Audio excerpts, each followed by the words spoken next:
Okay, let's start the next session. So this is the last session for today.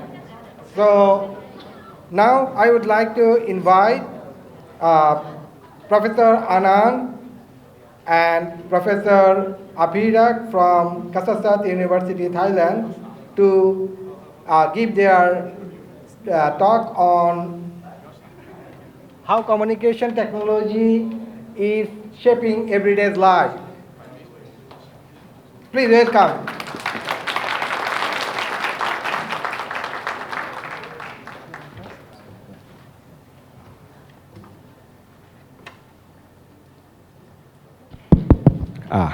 Hashime mashite, watashi wa Anan desu. Dozo yoroshiku onegaishimasu. Okay. Obviously, I will not talk in Japanese after this. That was all I learned by eavesdrop my wife teaching my daughter. That's all I know. For today, this is because it is our last session. We designed not to go into the technical at all, and we try to get the overview and how you for the understanding. First of all, we are from Kasetsart University. In case you are not haven't been to Thailand yet, we are in the centers of Thailand in Bangkok, around Bangkok area. So we are four campuses around the Thailand. Okay, but we are from the main campus in Kasetsart. The number of students is about 70,000 students. Yeah, so it is a little bit large numbers of the students. Okay, let's go to our presentation. So for today, we're going to talk about how communication technologies is shaping everyday life. Okay, so the outline is going to be two parts. The first one is going to be how communication integrated to daily life, and the second part is why trust is crucial. Okay, so we have technologies, and now we are talking about trust, and then why they are crucial for this one. Okay, so let's see the first one, the evolution of the communications since 1980s. That one we just start using the phone, the SMS kind of the thing until we go for the internet era about 2000. I do remember that time for living the communication way is to use the pager. Do you know pager? Have you born about that one? Obviously, in our age, you see the pagers. I used to work as an engineer in factories, and due to the limited message that we can send over the pagers, and due to the translation also in Thai and English, I'm an engineer on the shift, and I go out for my dinner. The pager is beeping, and he said, "Your factory is fired." I said, "What is that? Is fire? This fire factory kind of that thing." So I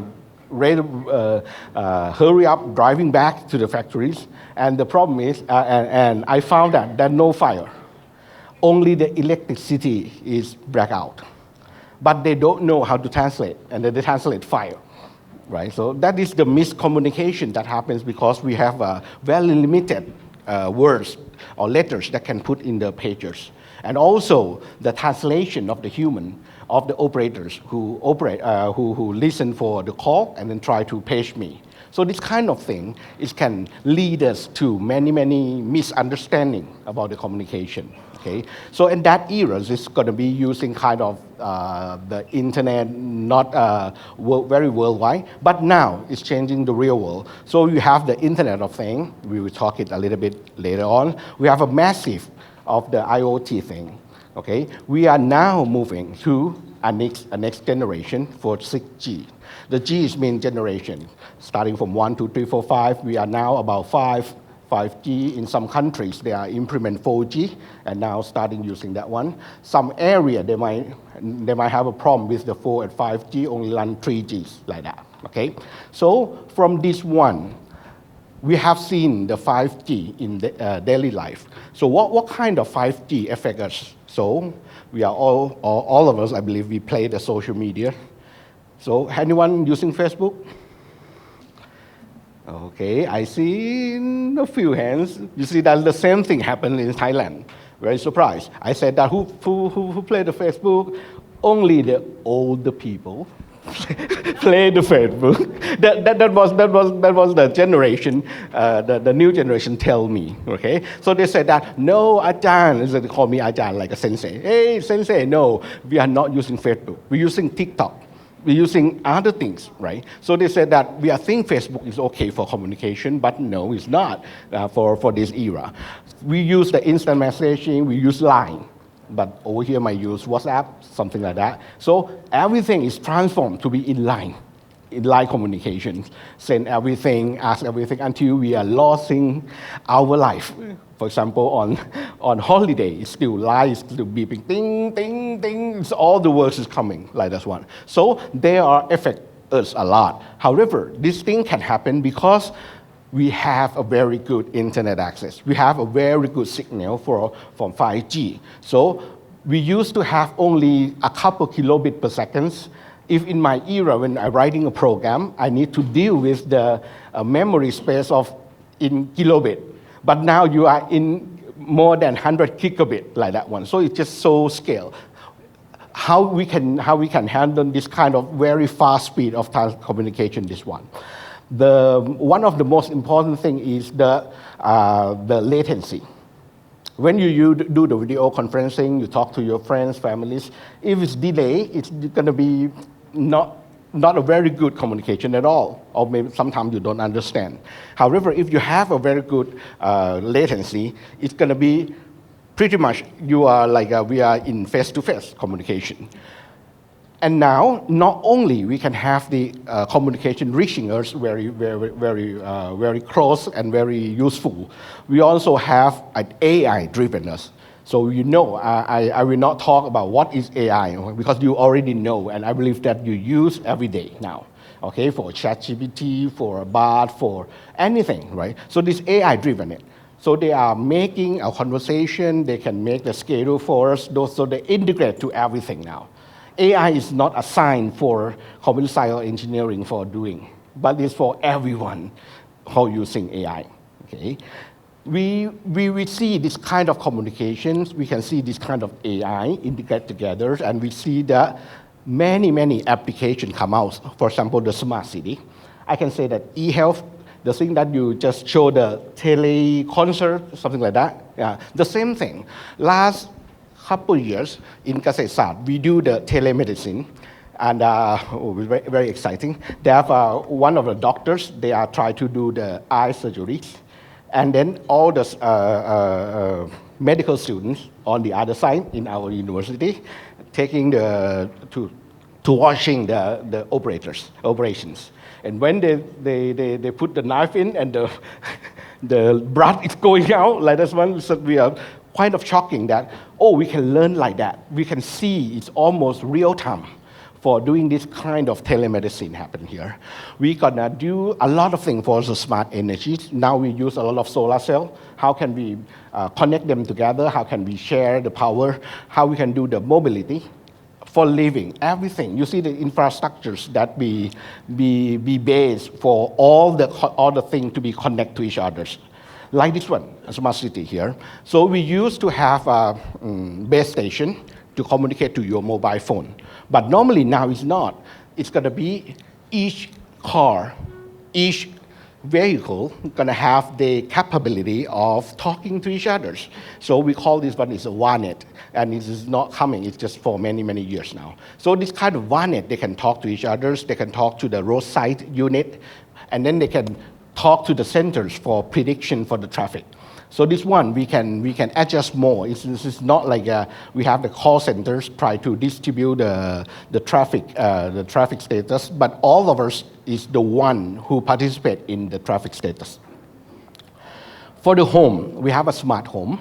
So in the smart home, a user, normally they play your mobile, you're using the phone without knowing that underneath you need the application, you need the software. Obviously, you have a lot of programming of the thing that you need to program to make the system work. Based on the operating system you use, you can use your iOS, you can use your Android, and then later on you need to contact with the sensor or the hardware. Okay, this one can be the voice sensors, the light sensors, or maybe the relay. Try to control, not only accepts, but also orders it. Okay, so this kind of thing is happen in the smart home connection. We have the outside connection that come into the gateway. This is the gateway of the routers that can connect to your house. So it means that they connect everything together. In the IoT, you can see that they have a lot of things that need to talk, not to use this before. My bell maybe talk to my church, and this is, no, it's not match. Why are you doing this? Like that one. So they have the IP, the connection. So the problem that comes with that one, how can we provide? We provide the addressing for each one of them. How can we provide the bandwidth? And how can we shaping many things like interference between them? So many others technology needs to come in. We need to assign the IPv6 for the naming. We have to have a lot of new ways of access of the short range, something like that. So this is the smart home, and the IoT is coming. Okay. We have the 5G that can spread out the connectivities for all the world. Now we want to move to 6G. Okay, the cellular technologies here. We want something faster. We want something lower latency. We want to enhance the capability of this thing. So from 5G, now we are aiming for a new one that is much better. This is 6G here. Okay? For the challenge for the 6G that we want from now, because the human is the one thing that never enough, right? You have the bandwidth designed, and you said that, wow, it's a lot. After a year, it's full, right? And then you ask more. Because we change our behavior of using this kind of bandwidth. So for the 6G, the challenge is that, what is the coverage area? If I go to some field area, can I have that coverage with that kind of speed, which is the SLA, which is the keywords coming? How is the best effort, or is a guarantee for me to use this kind of bandwidth? We're going to talk a little bit about the positioning system. You walk into the mall, and then you pass into a window shopping for one store. At that time, the advertisement of that store should be pop up to you, to your phone right away, not later or not before. Okay, so how can we do that with this kind of technology? So we need to have a very good positioning system to locate your phone or your cell on that position. You need to talk about how about the security that is issue that's coming. And then all the privacy that you need to come. And we need to mention about the carbon free, right? So, carbon neutral, something, everything about the energies that is a big issue for this one. So this kind of challenge that will be waiting for the new wave of the 6Gs to come. We can have the thing like in the movie of I believe the name is Minority Report, kind of thing. So if you watch the movie, so it's like a hologram, 3D. So you can touching, you can do everything. It's not in the movie anymore. Okay, it's kind of this thing. You can do the 3D display, interactive. It is AI driven with the high resolution image. Okay, you can do the remote communication right away here. Okay, like this is sample. It is a live hologram. So it means that you can have a studio, one thing, and on the right-hand side, it is like in the concert or in the show. So you can live yourself as a hologram, and then you can talk and chat with the audience like that one. It's not in the movie now, okay? We are meeting. This is the thing that you can embrace the benefit of how you collaborate. Because the keyword of the new communication is not technologies. Is how can you engage people together? How can you talk? How can you learn from each other? So the collaboration, the creativity can be a lot more engagement with this kind of like a VR thing, AR thing that can make you more rich of the contents and the behavior that you can interact with. Now, we have this communication, we have a 5G, we have a 6G. Now, what is the emerging technologies that for us now? So I can point out into maybe four. I pick up four of them. The first one is about quantum communications. The second one about the edge computing, the satellite-based internet, and the AI-driven automation here. So I will give some very brief example. For example, the quantum.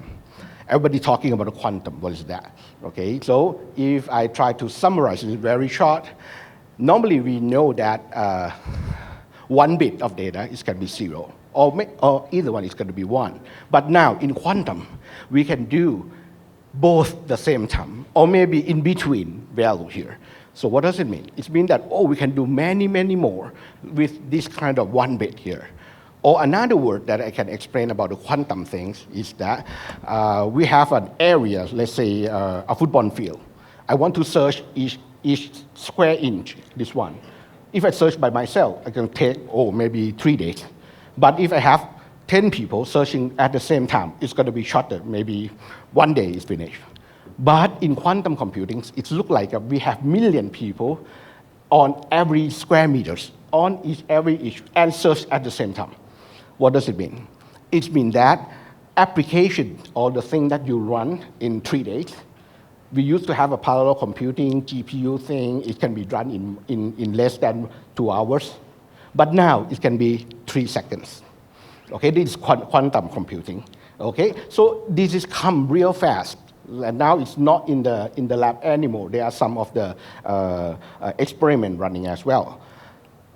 That leads us to the quantum communications. So this one, as the last talk about from the NTT, that they talk about the fiber optics. They talk about the photon, that they move from one place to the others. Now we are waiting for the engineer to do something like quantum repeaters. How can we relay all the signal from senders to the receiver at the end, and how long that we can use this one and do the encryption.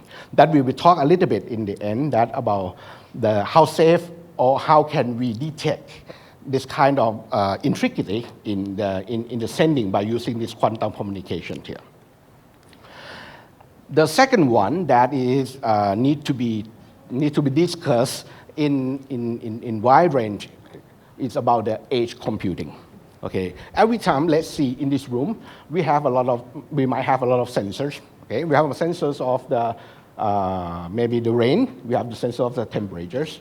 Every time we might write a program using the MQTT protocol, send this one back to the server in Osaka, and then calculating the hyper machine something, and send the result back to here.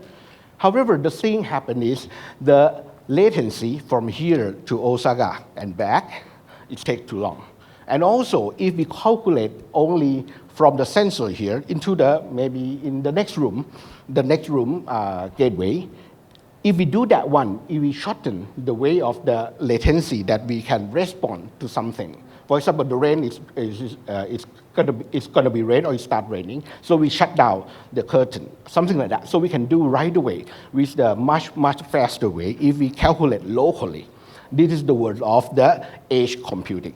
We are not waiting for a big server to do it. We do something in edge next to the sensor, like that one. Okay. So in this one, instead of sending everything for a crowd base to calculate, we can send to the gateway, calculate everything, this one, back and forth in here, locally, very fast, and then the rest of this one can be gathering together into the big pictures, into the IoT, cloud platform, data warehouse, analyzing something. But obviously, the edge computing is the key to come to how can you driving the IoT thing, and how you connect the piece of thing in the field to sensor and make it work.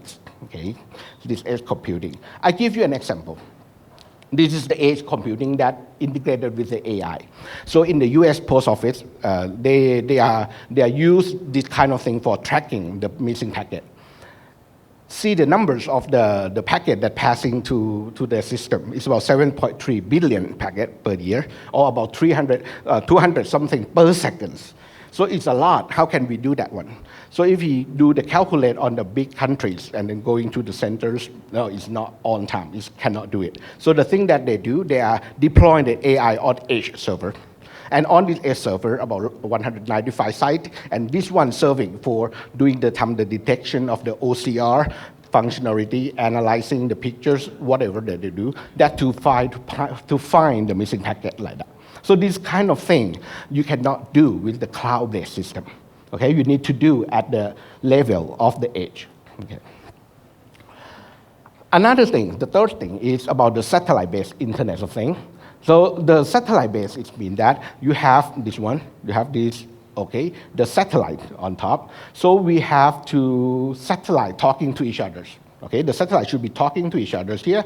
That's one communication way. Another way is how in the world, from the terrestrial, from the ground floor, talking to the satellite. So this is another one way here. So we are talking about the footprint of the thing of the satellite that go into the ground, and we go talk up and talk down like that one. And also another one is for free space talking. Okay, so these three things can make the internet much more complementary to the real world now. Because now we need to have a line, at least we need to have a fiber optic to the base station, and the base station gonna use the wireless cover the some of the area. But we need to install a lot of base stations to cover all area in the world, right? So it's very hard to do that. That's why they come into the satellite thing. The satellite thing is not just coming. They're coming for a long time, okay? So for this one, I show you this one. Iridium. You know iridium? Any guess what is iridium? Iridium is the name from the periodic table, okay? These atomic numbers, okay? It's a 77. So the name of the iridium comes from the company try to launch LEO, or low orbit satellite. 77 of them cover the world, cover all over the world. And then it's been that when you want to talk, I want to talk to someone in Africa, I need to talk to the satellite over me. And the satellite will talk to each other and go into the Africa, and then it can send down and talk right away here. So this is not just happen. I show you this one, the Jurassic Park, this movie about 1993, 95, something like that. So it's just very fun. I like it a lot. And they use this kind of satellite phone. They talk over the satellite and then go down on the New York, and then they can talk to the New York they are in the other island in the part of the world, something like that. So this kind of iridium is the example of the low orbit system here. But the cost, it comes with the cost, right? It's very expensive. It used to be die before. Now they try to get the ghost to be working again because of the business concept and the thing that the money they put in already. Okay, I believe now they're gonna change some of the business value, some of business strategies, and try to sell this kind of communication again. The fourth one is about the AI automation. Okay, this one is easy to talk now because everybody know AI. It have many types. I just want to raise some of the application. For example, the voice assistants. They have a voice assistant for long time ago from Siri, from Google Assistant, Alexa, something like that. We now have a chatbot. We now have a avatar. Everything they have something coming. AI is also come for automation. It means that they will do everything for you automatically. We used to have the thing, I really like the Doraemon, something like that, and we need to have what is called something that you can put on your mouth and you can talk any language, like that one, right? The same thing here. So we can do the voice-to-voice real-time translation. What does it mean? It means that the customer can call, they talk Thai language. We're gonna have the real-time translation changed to be Japanese.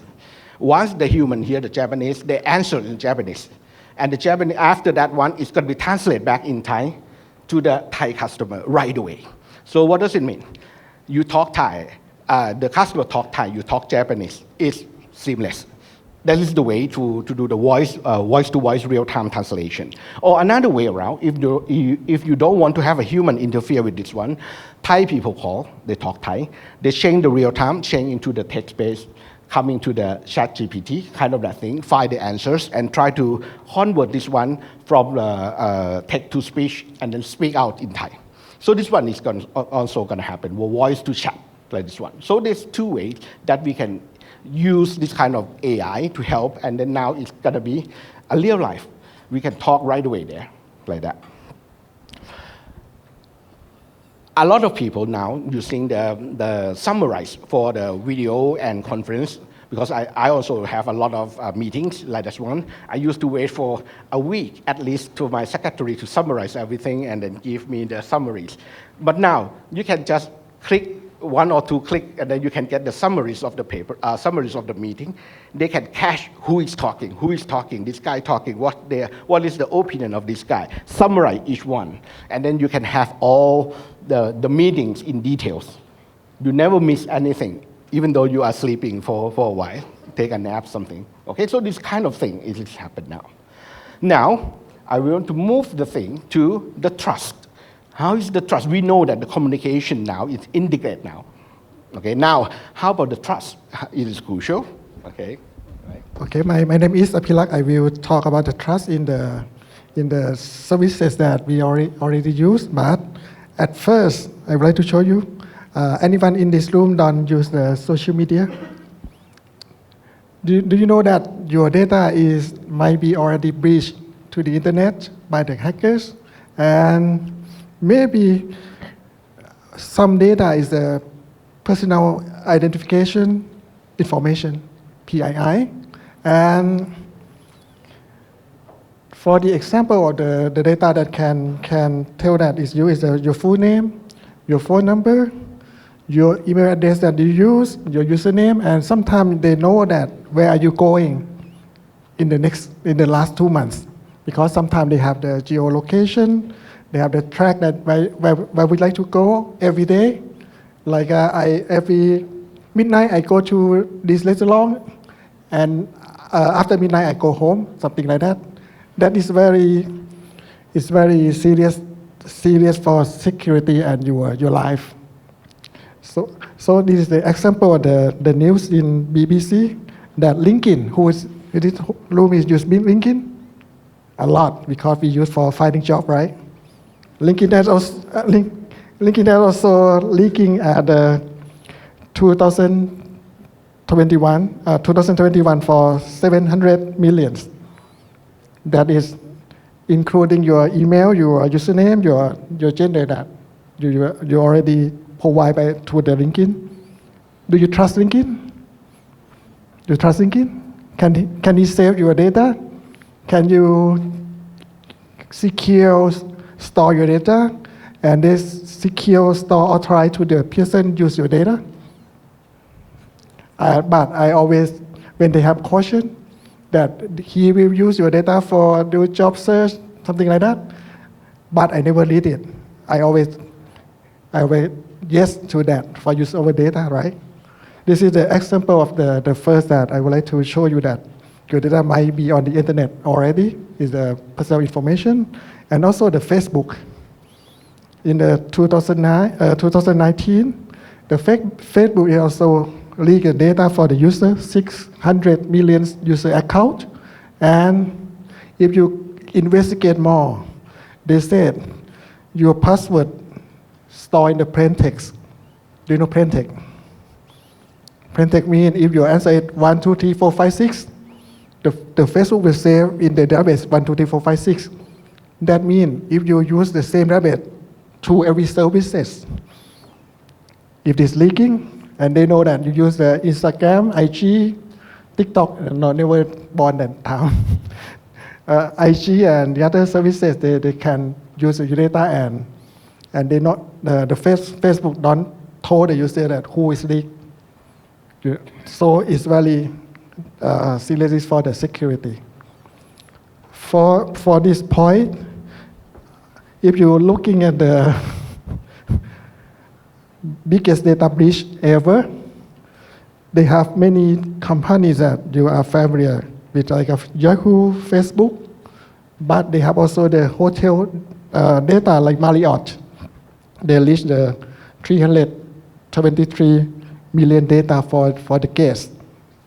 Like they know that which kind of room that you book, how often you go to a hotel, everything that leaked to the internet, and also the Equifax for consumer credit. For the banking, they can check that your credit is good or not. If this information is leaking, so the hacker know how about the situation of your financial. It's very, very, very serious situation. And also, now every services might to make it more securely because they need the user to trust them, right? This is the keyword of trust, that if I put the data in their service, they will keep our data secure. Let's move to, that is the service that we already know that where they have leaking. And before I go to the deepfake, I would like to show you this one. Did you ever go to this site? I have porn. I have been porn. This site is the central information that you can check that your identity is leaking or not by this is they collect the news and the data that already leaked and make this to be the website. For example, this is my email, aphirak.j@ku.ac.th, and I would like to check that this email is leaking by which services. And I press it one point, and they will check the database, and they will know that your data might be leaked at what time, Dropbox, find the pics, anything that you can check. This is only the data that they leak and they know. If the data is leaked and they not announced, you cannot know that your data is already leaked or not.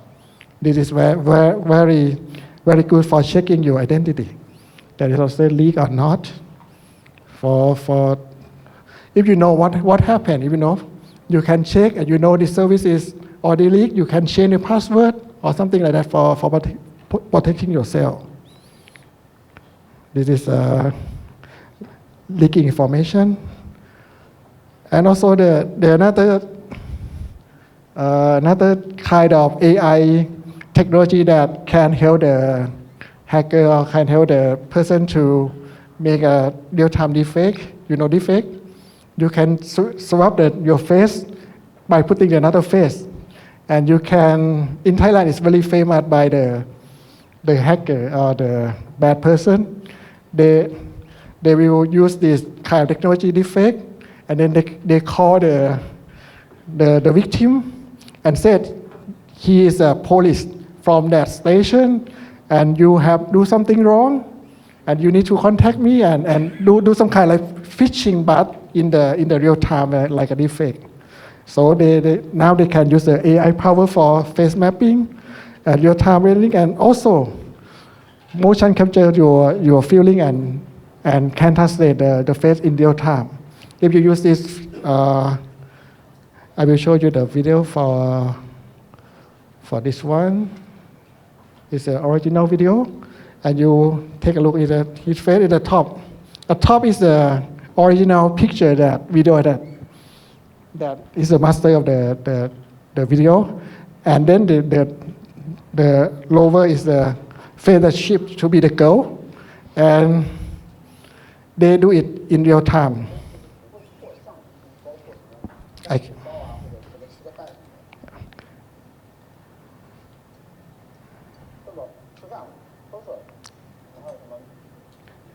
You can do it on your personal computer with the graphic card, and if you can imagine that your face can shift, switch, and the voice can translate real time, you can be anyone. And I heard from the news that many companies, when they tele-interview, normally they tell the interviewer to like swipe the hand to look that this is real person or is not real for make the interview. This is the AI technology that can help you for not help. Can you have to understand that what is the benefit for the AI and how you know that this is real or not to protect you from the fake. This one is the real-time face deepfake, and also now it's very famous one. If you know hygiene services, you can make your digital clone.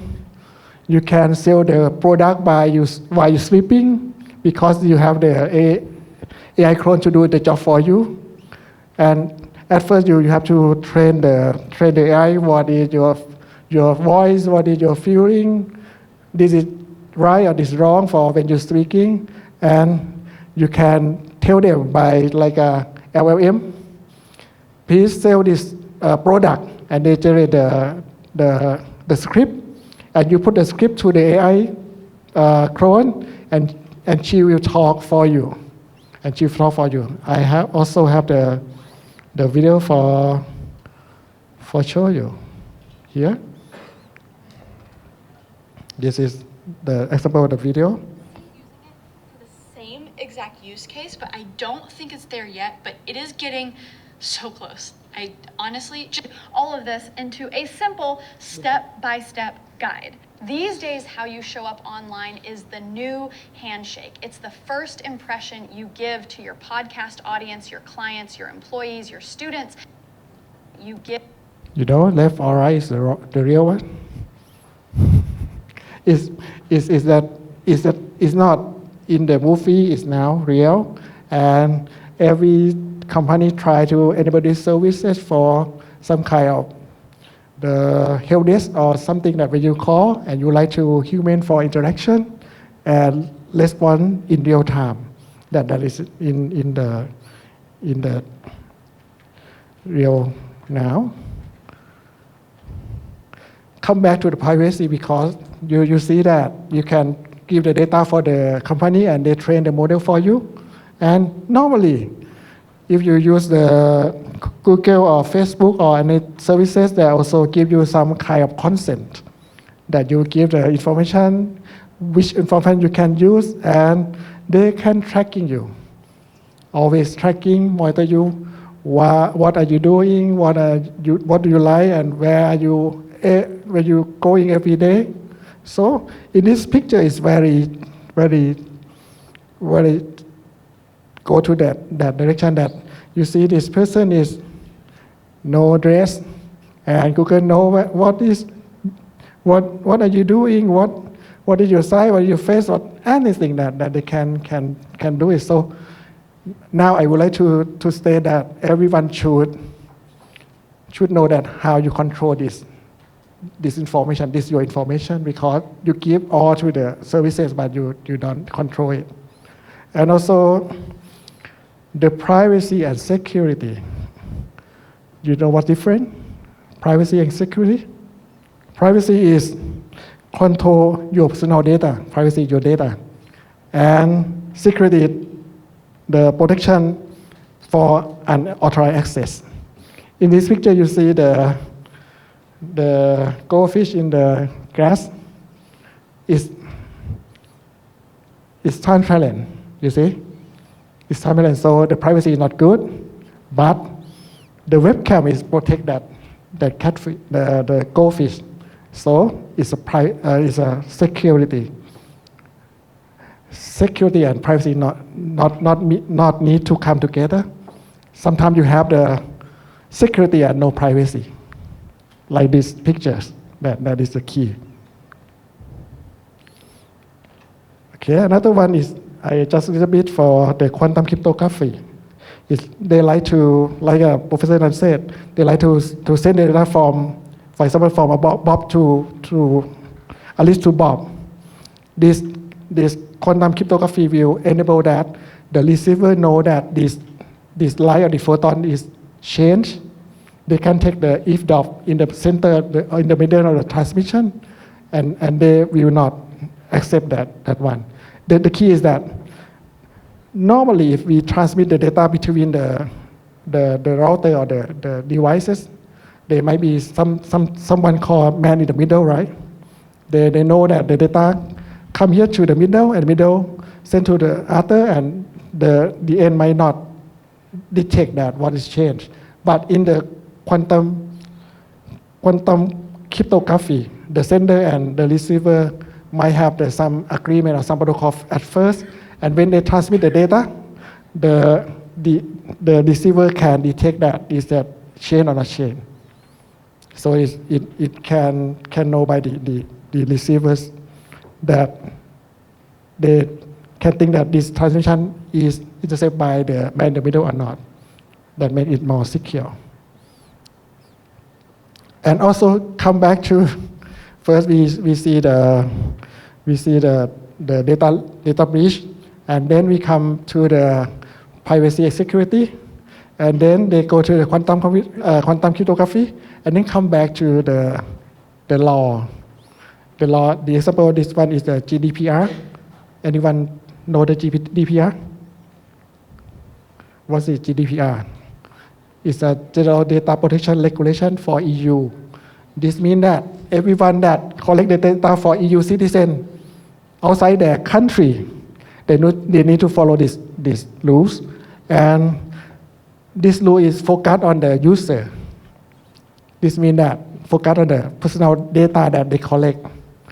And also they give the permission for the user to like to be forgotten. This means that if the Facebook collect my data and I am the EU citizen, I can tell the Facebook to delete my data. This is the ability for this law.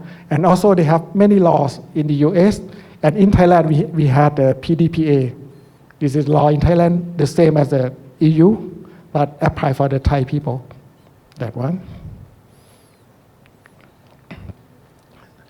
To make our user can find some kind of AI threat and some kind of security and privacy, because of the data in the internet is a lot of misinformation, and also they have some advertising in did you use a Shopee or Lazada? When we search for something like computer or the telephone, in the picture on the app is look nice, something like that, and after I order it's some kind of the toy. There's some kind of advertising and scam or something like that. So how to make our people that can fight with this some kind of issue? So we have to train them or tell them how they can do the fact checking. If you receive the data, how they can go back to the original and how to check that it's real or not, because they have a lot of fake news on the internet. And also they have to, this content is a real video from our boss or not boss, right? Sometimes they use the AI to emulate the boss and order you to do something. If you cannot know how to check, you might be the victim for that attack. And also they need to put the user awareness and also literacy to the curriculum, our training, to make our people to have the literacy. Okay? For the key takeaway, okay? The communication technology make life easier, but come with a security risk that you have see the data breach already. User, business, and governments must collaborate to maintain trust. This is a real one that very important too. Yeah, thank you. Okay, thank you, Professor Anan and Professor Aphirak.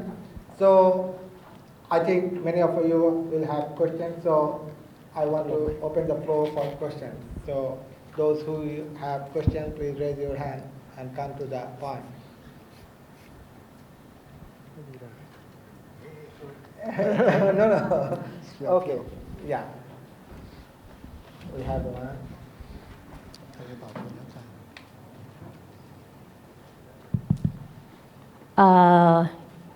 Thank you for the presentation, focusing on the privacy and security, as well as to understand how the internet is working during these days, especially for the end user. But I'm wondering about the Thailand privacy and data policy, how they are trying to manage, and even how the academic side is trying to improve and contributing, working with the different stakeholders. So how's the current situation, and what is the progress, and how all of the stakeholders are trying to improve? Thank you. Okay. So currently, that we can say that implement the rules is not easy. We can issue the rules. We can copy like a CDPR or GDPR or create a new PDPA or anything. The thing is that we try to make the guideline and let them try to follow the guideline, do something. So now I can say that the status is for the company size, they very alert with this one because they has been fined in the real case. And for the academic thing is I think it's gonna be another step. But they will do this one. They will ask that if something happened, and then ask that do you something or not? Did you try to do the protection or not? If not, you are fully charged. If you are doing something already, they're gonna be no charge, and like a warning, and they said, oh, you do your best for doing this one. So the situation gonna be like that. So only some company on the company size that is has been imposed with the kind of a fine. A lot of laws is issue, but for the government size, for the like a university, no, not really implement that one, not enforcement like that one. Thank you. Can I ask one more question? Yeah. Because Professor Ashik mentioned about the Lazada and Shopee. So I have a quite interesting on that advertisement. Even though they are, doing their business widely all around the country, even though there are also the scamming, and for example, like Temu is a quite popular online platform for going shopping. So what is your opinion how the government and the civil society as well as the academy trying to take action upon these online scam, even though we are witnessing that there are the online scam, but the action part is the weak in my opinion. But so far I would like to know your opinion on that matter as well. Really hard question, but I think that the key of the security like this one is three things. One is the technology, people, and process. Right? When you have the scam and you have a good application, you cannot always protect this like a scam. So the important key is the people, how you can communicate the case, how you can ease fasting to give them the information and give them the train. What is the case now and who got this one and how to check this is real or not. I think this is very important. I add a little bit. So they have two sides for the technology's point of view and for the social or the user. For the technology's point of view, now they have something like you are not paid, like you pay the money, of course. The money will be come into the centers, not to the merchants there, until you are approved, so they can transfer the money. So if something wrong, you not transfer, so they are not get the money, kind of that thing. So this technology is real. Another view is social thing. So they're gonna be something like, oh, this job is fake, this job is blah blah blah. But now it's also like a policeman and thief, right? They change the identity and come up in the new option. The only way that I think it matters is how can we teach or how can make the people literate. How can they know the digital literacy? How do they know the security literacy? And that is important for protection themselves. Okay, not just by case by case. The new case keep coming. They come with a new idea. But if you are aware or if you have something that in knowledge that, oh, this is weird, or something like too good to be true. If you see something too good to be true, it is too good to be true. Thank you, Professor. Yeah. Okay, next question is there. Thank you so much for such an interesting session. I actually have two questions. As you mentioned that users, businesses, and governments must collaborate to maintain trust. So as per your experience in communication technology, so what should be the first, when we are collaborating with the business? So what should be the few parameters that act as testaments that yes, this is a trustable business, and if there is my own business, how can I depict my business to be a trustable business? What are the parameters that I should maintain in my own business to depict my business as a trustable business as well? First, you need to protect yourself. So the easiest way to follow some guideline, right? So we cannot tell that we want to protect everything. No, it's not. It's not that way. So normally it's going to be kind of guideline for you to follow. For example, like a PDPA, GDPR, whatever. So they have a rules. So some of the cases that already established for following. So if you keep follow the rules, at least you will save. The rule is not for the policeman come to you and say you do or not doing. It's just for your awareness that you know, are aware of something gonna be breached, something gonna be stolen. This one is not important. You should not keep it because it's not safe. That is the way, of the regulation and rules. Yeah. All right. Yeah. I would like to add more. There are some standard like a PCI DCs for credit card or something like that you have to follow. If you would like to like online shopping and you would like to them for use a credit card, you have to follow the standard. Okay. And also, if you in many countries that they have their own regulator, you also have to comply with that regulator too. Yeah. All right. Thank you so much. Okay. The next question is here. Two questions. The first one is that since 2023, in ASEAN country, ASEAN Force, I think we have some international fellows here, right? It means all the Southeast Asian country. Okay, so the ASEAN Digital Economic Framework Agreement has launched in 2023, right? But one thing is very interesting is that, there's certain dominant countries such as like Singapore, like when they talk about they want to share like their data and also enhance the AI collaboration between countries, they tend not to share all those things with the other country, even they have a framework there. So how do you feel that we can maintain trust? Because the key takeaway is that governments must collaborate together to maintain trust, right? But this is easier said than done. And the second question is that, again, in certain countries, I spent some time in Thailand too. For example, kings, sometimes they have the power to ask government to actually provide certain information, maybe let's say protest. The same case for Singapore, because the government has the right to actually ask business to provide all those information, right? But business try to maintain, privacy or data protection for people. But the government, on the other hand, is revoking those things. So how do you think we can do it moving forward? Yeah. Very tough questions. Now it's touching the politics now. So normally the privacy thing is coming to everywhere and try to implement it. However, and I believe that in all the countries that we have their own style, and each one they are totally different.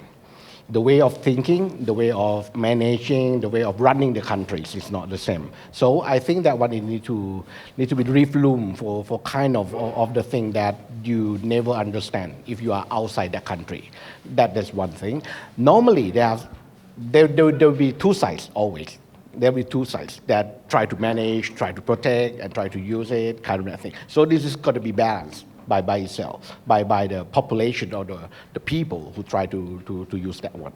I cannot say that it can be a final decision. What should we do? Like also in Singapore, they are share or they want to share. It's up to him.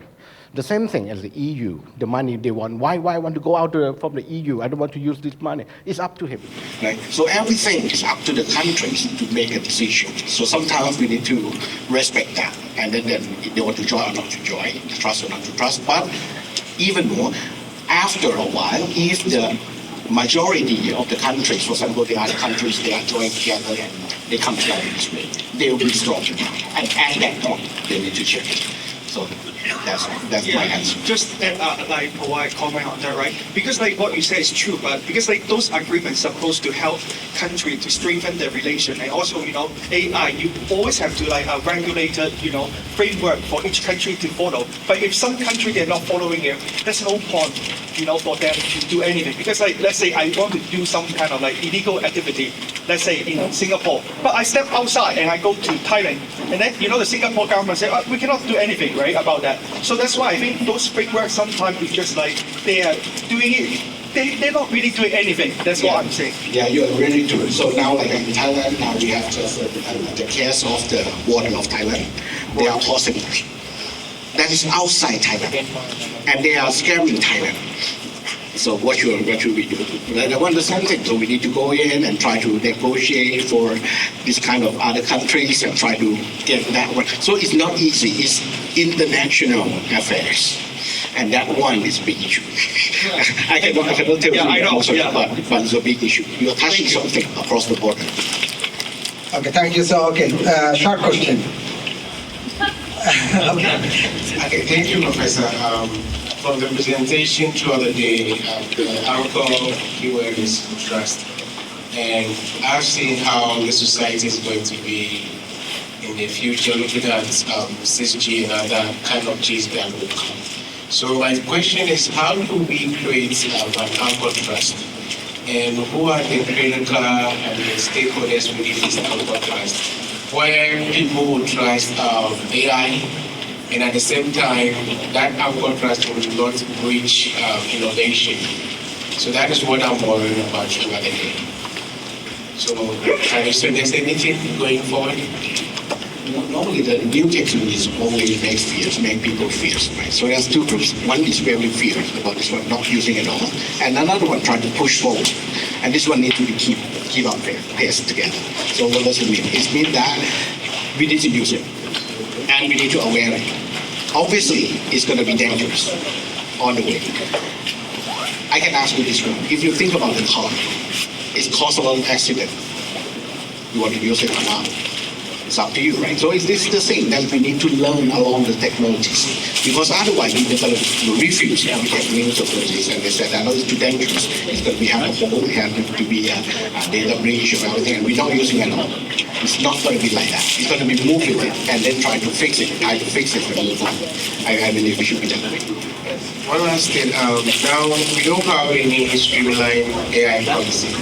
It's like the regulation of AI is fragmented, depending on the region you find yourself. So, and also looking at the pace at which AI is going, it's not dangerous. I would it's dangerous as I mentioned. So the AI policy starts coming out in many countries, and not as this year, many years ago, and also now it's still not effective. What does it mean that they cannot enforce everything? Well, because the technology is just too new. I can say that one is too new to mankind, to human.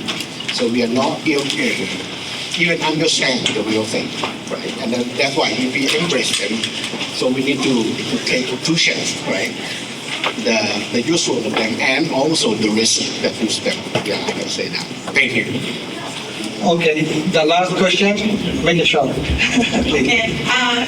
So the question is, as we all know that all of our data is stored in the, like for Facebook, it's stored in the Facebook database. So they have the access over everything.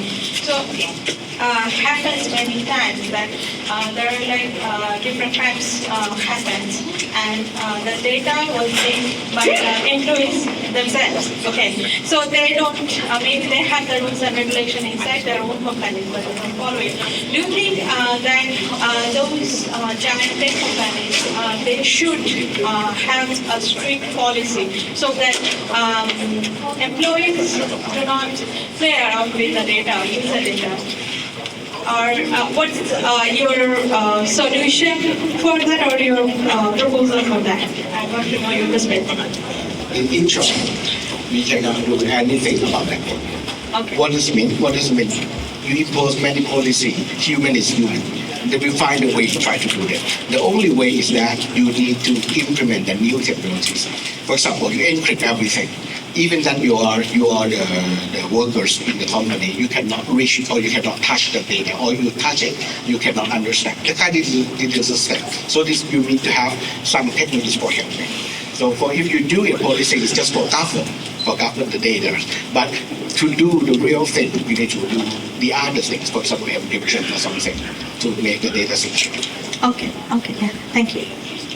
Okay, thank you again, Dr. Anan and Dr. Aphirak.